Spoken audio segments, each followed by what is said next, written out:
hay thầy ria là huái lầu tan cắn in bul thầy ria cắn hẳn lầu đón nè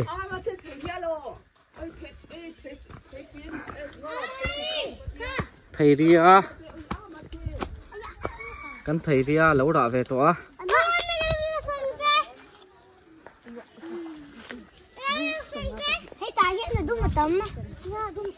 thầy ria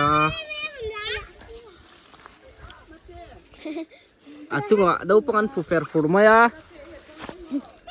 ăn hỏi po bel to không mày ki lẽ ra kinh phụ phèn phụ mày hay đã nhiều bốc xia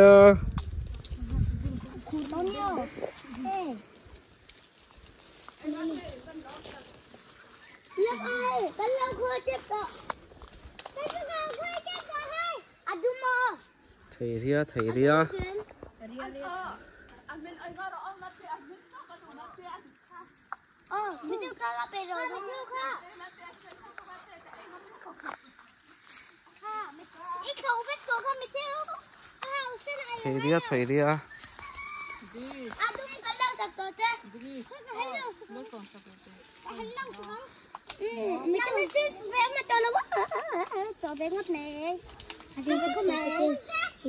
nó đã nem khóc vậy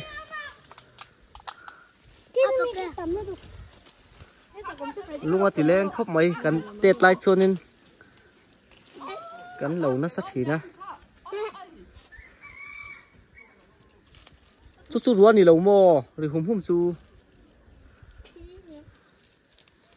Elsa tụi em Irene tụi em thầy ria chú tụi mò thôi ô thế thì lại đúng hi mì khai lên có mò ý lại kha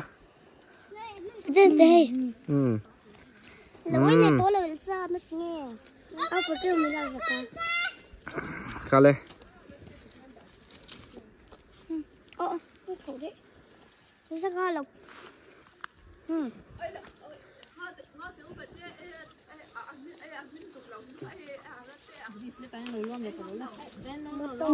khai ít mùi hỏi sen tệ lên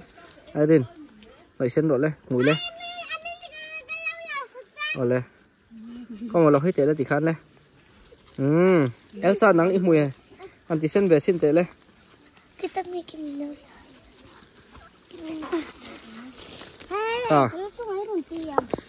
đằng po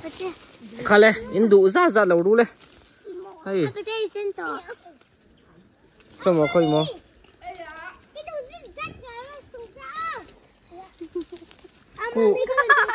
ai đi her bên ta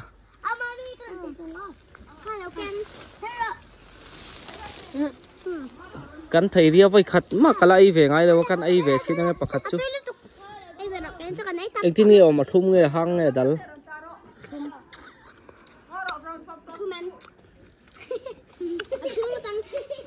bắt tôi về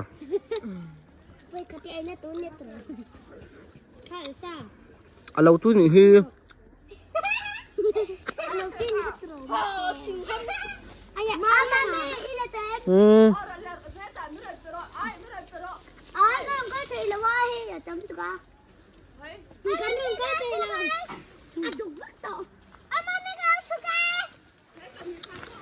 cắn thầy ria hi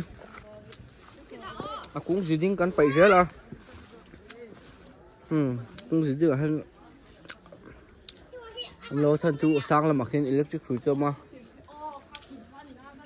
tôi chỉ chọn hay ra thì lệ lắm ạ ổn đuổi mày á